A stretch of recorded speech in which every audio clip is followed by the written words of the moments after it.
लाल रानी। ये नाम सुनकर श्रावणी के जिस्म की सारी हरकत बंद हो गई थी। उसका चीखना, चिल्लाना, राय बहादुर से लड़कर उन पर हाथ उठाकर कमरे से बाहर निकलने की कोशिश करना, सब शांत हो गया था। उसकी हरी आंखों में उमड़ रहा बगावत का तूफान अचानक छूमंतर हो गया था। राय बहादुर ने उसे उसके हाथों से कसकर पकड़ रखा था। अपने घुटने से उसके शरीर की हरकत रोकी हुई थी।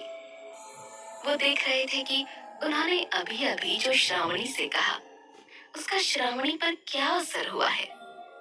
कहीं उसके अंदर बैठी आत्माएं जागकर उस पर वापस हमला तो नहीं करेंगी। कहीं वो श्रावणी को कोई नुकसान तो नहीं पहुंचाएगी। पर ऐसा कुछ नहीं हुआ। श्रावणी शांत होकर बस राय बहादुर को देखे जा रही थी। शायद उन्हें पहचानने की कोशिश कर रही थी। राय बहादुर ने श्रावणी को ध्यान से देखा और फिर एक चेतावनी भरे लहजे में पूछा, अगर मैं अभी तुम्हारे हाथ पांव छोड़ दूं तो फिर से भागने की कोशिश तो नहीं करोगी? मुझ पर हाथ तो नहीं उठाओगी? नहीं। अच्छी बात है। अब मैं तुम्हें छोड़ रहा हूँ। आराम से बैठो और मैं तुमसे जो कहने जा रहा हूँ उसे ध्यान से सुनो। समझ गई? श्रावणी ने अपनी सांस छोड़ी, हामी में सिर हिलाया और राय बहादुर ने उसे एकदम से छोड़ दिया। उन्होंने उसे उठाकर बिठाया, उसकी पीठ और उसके सर को बिस्तर के सिरे पर सिरहाने पर टिकाया। उसके सामने एक कुर्सी खींच कर बैठे, उसकी आंखों में बड़ी गहराई से देखा और कहा, श्रावणी, तुम्हारे पास मुझसे शादी करने के सिवा और कोई चारा नहीं है। अगर तुम भयगढ़ से शादी करके बाहर नहीं गई तो तुम्हारे अंदर बैठी उन 100 रूहों की दरिंदगी और उनके खौफ से आज नहीं तो कल इस गांव के लोग तुम्हें किसी न किसी तंत्र मंत्र से या तो मार देंगे या तुम्हें हमेशा के लिए किसी अंधेर कोठरी में बंद कर देंगे। और उसके बाद तुम्हारे बाबू का क्या हाल होगा कि तुम सोच भी नहीं सकती। वो तुम्हें बचा भी नहीं सकेंगे और जिंदगी भर तुम्हारे दर्द में तड़पते रहेंगे। गांव के लोगों को रोका नहीं जा सकता क्योंकि वो अपनी जगह सही है। उन्होंने ऐसा कोई पाप नहीं किया कि वो तुम्हारे अंदर बैठी उन भयानक आत्माओं के हाथों मारे जाएं। इसलिए इन सब बातों का एक ही हल है, तुम्हारी मुझसे शादी और हमेशा हमेशा के लिए भयगढ़ से विदाई। और मैं तुम्हारा चेहरा देखकर बता सकता हूँ कि तुम्हारा अगला सवाल क्या होगा। यही कि मैं कौन हूँ जो अचानक वक्त की किसी अनजाने छोर से तुमसे शादी करने चला आया हूँ, ये जानते हुए कि मेरी जान को खतरा हो सकता है। जो शैतान तुम्हारे अंदर बसते हैं उनसे मेरे खानदान को खतरा हो सकता है। मैं फिर भी तुमसे शादी क्यों कर रहा हूँ? हाँ, मैं अनजाने में आपकी जान भी ले सकती हूँ, आपके किसी अपने को मार सकती हूँ। ये नहीं सोचा आपने? सोचा सोचा, सब सोचा मैंने श्रावणी, पर तुम फिक्र मत करो। मेरा खून तुम्हारे हाथों नहीं लिखा और न ही तुम मेरे किसी अपने का बाल भी बांका कर सकोगी। अब इसके आगे कैसे, क्या, क्यों मत पूछना मुझसे। तुम्हारे लिए इतना ही जानना जरूरी है कि तुम ये शादी अपने बापू और अपने गांव के लोगों को जिंदा रखने के लिए कर रही हो। अगर तुम यहाँ रही, तुम्हारे अंदर बस रहे शैतान भयगढ़ को एक शमशान घाट में बदल देंगे। ये शादी नहीं श्रावणी, ये कुर्बानी है। राय बहादुर की बातों ने, उनकी दलीलों ने और उनकी शानदार और रौबीली शख्सियत ने श्रावणी के चारों खाने चित्त कर दिए थे। श्रावणी को भले ही अपने अंदर बैठी आत्माओं के कांड याद नहीं रहते थे, भले ही श्रावणी एक आम जिंदगी जीने की कोशिश करती थी, भले ही श्रावणी गांव के लोगों की नफरत और डर को नजरअंदाज करने की जी तोड़ कोशिश करती थी, सच तो वही था जो राय बहादुर ने उससे सीधे स्पष्ट शब्दों में अभी अभी कहा था। श्रावणी समझ चुकी थी कि वो अपनी 18 साल की जिंदगी के उस मोड़ पर आ पहुंची है जहां वो अपने साथ ये आंख मिचौले का खेल और नहीं खेल सकती। वो एक शापित लड़की है, उस पर भूतों की टोली का राज है और उन पर काबू पाना बहुत जरूरी है। राय बहादुर कौन था कौन नहीं था ये तो नहीं पता, पर पता नहीं क्यों श्रावणी को ऐसा लग रहा था कि वो इस आदमी पर भरोसा कर सकती है। अब ये इसलिए था क्योंकि राय बहादुर ने उसके गुस्से को, उसकी बगावत को काबू कर लिया था या उन्होंने उसे लाल रानी बुलाकर उसके अंदर कुछ जगाया था, ये कौन जाने। श्रावणी ने एक गहरी सांस ली और उसने राय बहादुर से आंखें मिलाए बिना अपनी घबराहट छुपाने के लिए बिस्तर का एक कोना अपने नाखून से खरोंचते हुए कहा, अगर ये शादी कुर्बानी है तो ये रिश्ता तो ना हुआ राय बहादुर साहब। तेज जी, राय बहादुर हम अपने खानदान के लोगों के और बाहर के लिए हैं श्रावणी। हवेली में हमें सब तेज बुलाते हैं और तुम भी हमें यही बुलाओगी। अब कहो, कौन सी बात तुम्हें परेशान कर रही है? तेज, ठीक है, मैं आपको तेज ही बुलाऊंगी। मैं मैं आपसे ये कहना चाह रही थी कि शादी तो होगी पर हमारा रिश्ता कैसे हो सकता है? आप मुझे ना बीवी की तरह देख रहे हैं और ना मैं आपको पति की तरह। मैं आपको ठीक से जानती नहीं, आपसे आपसे प्यार भी नहीं करती, तो फिर 100 भूतों को अपने शरीर में बसाए बैठी हो, उनके काबू में आकर खून की होली खेलती हो। तुम्हें देखकर गांव के हर इंसान का खून सूख जाता है, पर हो तुम 18 साल की अधड़ और बेवकूफ लड़की। तुमसे किसने कहा कि मैं तुम्हारे अंदर अपनी बीवी नहीं देख रहा हूँ? कुर्बानी, समझौता वगैरह वगैरह तुम्हारे लिए है, मेरे लिए नहीं। और रही प्यार की बात, तो अपने आप को देखो और मुझे देखो। तुम एक शापित, भयानक और जानलेवा लड़की हो। चाहे तुम कितनी ही सुंदर क्यों ना हो, तुम्हें लगता है कि कभी भी किसी को तुम पर प्यार आ सकता है? और मैं राय बहादुर तेज प्रताप सिंह उसूल, परंपरा और लक्ष्य के लिए जीता हूँ। तुमसे शादी मेरा लक्ष्य है, मेरी मंजिल है। इसलिए तुमसे प्यार हो या ना हो, कोई फर्क नहीं पड़ता। इसलिए अपने सपनों के महल से उतर जाओ श्रावणी। वो रेत का बना है, रह जाएगा। हम दोनों की शादी में ना प्यार होगा ना कोई जज्बात होगा। ये शादी एक ठोस वजह से हो रही है और यही हमारी किस्मत है। कुछ और पूछना है तुम्हें? या मैं बाहर जाकर तुम्हारे बापू से कह दूं कि तुम्हें ये शादी मंजूर है? आप सही कह रहे हैं तेज। मैं एक आम लड़की की तरह शादी और जीवन साथी के बारे में सपने कैसे सजा सकती हूँ, जब मैं एक आम लड़की हूँ ही नहीं। मैं नहीं जानती कि आप कौन हैं और जो कर रहे हैं वो क्यों कर रहे हैं, पर इतना समझ चुकी हूँ कि मेरी मर्जी हो या ना हो, आप हर हाल में ये शादी करके रहेंगे। सिर्फ 20 मिनट से जानती हो मुझे, पर बिल्कुल सही पहचाना तुमने मुझे। ये रिश्ता पक्का है और ठीक 7 दिनों में पूर्णिमा की रात हम दोनों की शादी होगी और मैं उसका शगुन अभी कर देता हूँ। मेरे पास आओ श्रावणी। जी, मैंने कहा मेरे पास आओ श्रावणी, घबराने की कोई बात नहीं है। जैसा तुम सोच रही हो मैं वैसा कुछ नहीं करूंगा तुम्हारे साथ। आओ यहाँ। थोड़ा घबरा कर, थोड़ा डर कर श्रावणी धीरे से राय बहादुर की तरफ झुकी। राय बहादुर ने अपनी उंगलियों से श्रावणी के दाहिने कान के बाल हटाए और अपने कान में पहनी हुई सोने की बाली उतार कर मन ही मन मंत्र पढ़ते हुए श्रावणी के दाहिने कान में पहना दी। और बाली पहनाते ही उसके कान में कुछ फूंका और जैसे ही राय बहादुर ने श्रावणी को अपनी बाली पहनाकर उसके कान में फूंका, श्रावणी तिलमिला उठी। वो बिस्तर से उछलकर कमरे के दूसरे कोने में जा गिरी। कमरे में बिजली कड़कने लगी।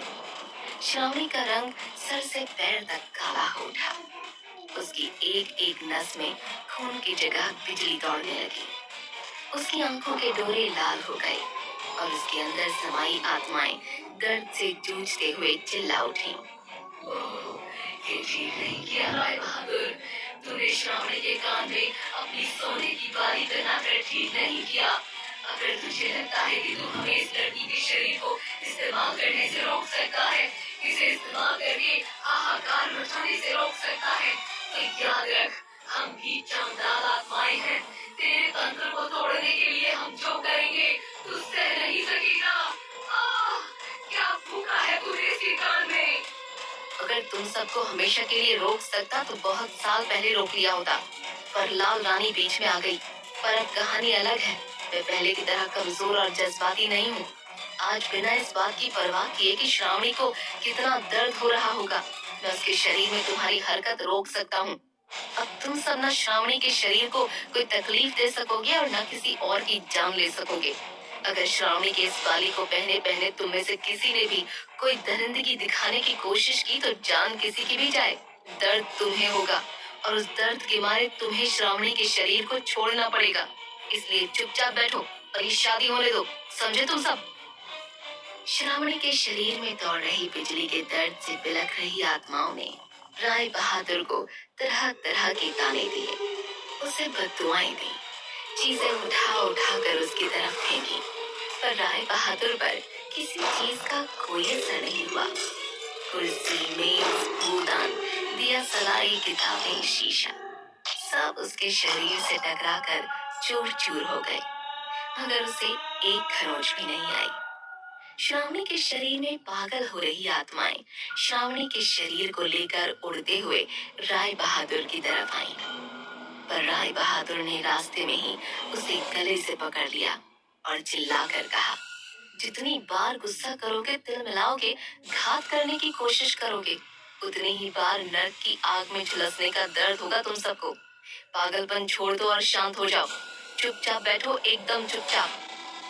राय बहादुर ने श्रावणी का गला उतना ही दबाया जितना उन आत्माओं पर काबू पाने के लिए जरूरी था। आत्माएं धीरे धीरे शांत हो गईं। श्रावणी का रंग लौट आया, उसका पसीना सूख गया और वो पतझड़ में गिर रहे किसी फूल की तरह राय बहादुर की बाहों में उतर आई। उसके होशो हवास लौटे तो उसे एहसास हुआ कि वो किसी डरे हुए हिरण की तरह राय बहादुर के सीने से लगी हुई है। अपने हाथों की उंगलियों से उनके बंद गले के कंधे के कपड़े को ऐसे पकड़ रखा था जैसे कोई डूबता हुआ इंसान किसी नाव को पकड़ ले। श्रावणी ने तुरंत अपने आप को संभाला और माफी मांगते हुए अपने गालों पर एक लाली महसूस करते हुए राय बहादुर के सीने से हट गई और बिना उनसे आंखें मिलाए कहा, मैंने शायद आपको नुकसान पहुंचाने की कोशिश की। पता ही नहीं चला मुझे कि अचानक क्या हो गया। हमेशा की तरह मुझे माफ कर दीजिए तेज। जिस ताकत पर तुम्हारा बस ही नहीं, उसके कर्मों के लिए माफी क्या मांगती हो? अपने आप को दोषी मानना बंद करो और बेफिक्र रहो। कोई नुकसान नहीं हुआ मुझे। इससे पहले कि श्रावणी कुछ और कहती या पूछती, दरवाजे पर जोर जोर से दस्तक हुई। शायद केशव थोड़ी देर पहले हुई चीख पुकार सुनकर घबरा गया था, इसलिए दरवाजा खटखटा रहा था। राय बहादुर ने दरवाजा खोला और एक घबराए हुए केशव को देखा, जो भागकर अपनी बेटी के पास गया और देखने लगा कि उसे कोई चोट तो नहीं आई। राय बहादुर ने योगी अमृत, जो कि शांत और सहज खड़े थे, उन्हें गहरी नजरों से देखते हुए केशव से कहा, आपकी बेटी बिल्कुल सही सलामत है ससुर जी, फिक्र मत कीजिए। उसके अंदर बैठे भूत भी हमने अभी के लिए चुपचाप बिठा दिए हैं और श्रावणी हमसे शादी करने के लिए मान गई है। ध्यान से देखिए, उसके कान में शगुन की बाली भी पहना दी है हमने। जाइए, खुशी खुशी हम दोनों की शादी की तैयारी कीजिए। चले योगी अमृत, हमें भी बहुत तैयारियां करनी है। राय बहादुर जैसे ही योगी अमृत के साथ केशव के घर की सीमा पार करके जाने लगे, अचानक श्रावणी उनके सामने आकर खड़ी हो गई और उन्हें बड़ी गहराई से देखकर पूछने लगी, तेज, जाने से पहले मेरे एक सवाल का जवाब देते जाइए। आप जब से मेरे कमरे में आए हैं, वो सवाल मेरे दिमाग को कचोट रहा है। अब कौन सा सवाल है श्रावणी? आपने मुझे लाल रानी कहकर फटकारा और मैं एकदम शांत हो गई। आपसे शादी करने के लिए इतनी आसानी से मान गई।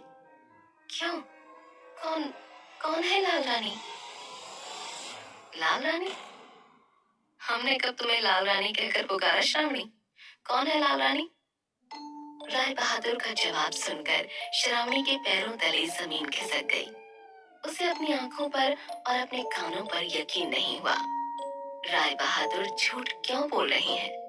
उन्होंने इतनी बार तो नाम लिया लाल रानी का, तो अचानक इस तरह पलटने का क्या मतलब? क्या श्रावणी चुप रह जाएगी या राय बहादुर को सबके सामने झूठा साबित कर देगी? कैसे होगी ये अजीब सी शादी और क्या वो 100 आत्माएं सचमुच शादी तक शांत बैठेंगी? क्या वो हंसती खिलखिलाती श्रावणी, जो एक लौता सहारा और उम्मीद थी अपने पिता की, वो कहीं गुम हो जाएगी? जानने के लिए सुनते रहिए श्रावणी और राय बहादुर की कहानी, जिसका नाम है भयनगर, सिर्फ पॉकेट एफएम पर।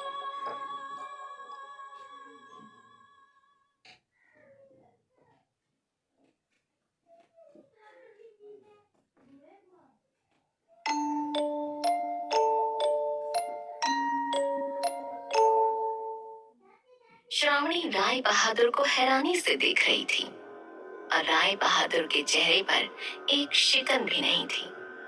राय बहादुर ने कितनी आसानी से इतना बड़ा झूठ कह दिया था कि उन्होंने लाल रानी का नाम ही नहीं लिया। श्रावणी के चेहरे के भोले भाले हैरान परेशान भाव देखकर राय बहादुर ने कहा, तुम्हें गलतफहमी हुई है श्रावणी। ना मैं ऐसी किसी औरत को जानता हूँ और ना मैंने तुम्हारे सामने उसका नाम लिया है। तुम परेशान थी, गुस्से में थी, इसलिए हो सकता है कि मैंने कहा कुछ और तुमने सुना कुछ और हो। चलता हूँ। और हाँ, गलती से भी अपने कान में से वो सोने की बाली मत उतारना। जब तक मैं न कहूँ उसे छेड़ना भी मत। ठीक है, नहीं उतारूंगी। राय बहादुर ने आंख भरकर श्रावणी को देखा, वो भी ऐसे कि जैसे वो कह रही हो कि हाँ, मैं लाल रानी के जिक्र के बारे में सबके सामने सफेद झूठ बोल रहा हूँ, पर तुम कुछ नहीं कर सकती और ना ही तुम्हें करना चाहिए। फिर राय बहादुर ने केशव को एक रजवाड़े की तरह प्रणाम किया और योगी अमृत के साथ अपनी गाड़ी में बैठकर मुखिया चंदन लाल की हवेली की तरफ निकल गए। श्रावणी गाड़ी को तब तक जाते हुए देखती रही जब तक वो आंखों से ओझल नहीं हो गई। किसी गहरी सोच में खोई श्रावणी अपने कान में सजी हुई राय बहादुर की बाली को छूते हुए केशव की तरफ मुड़ी।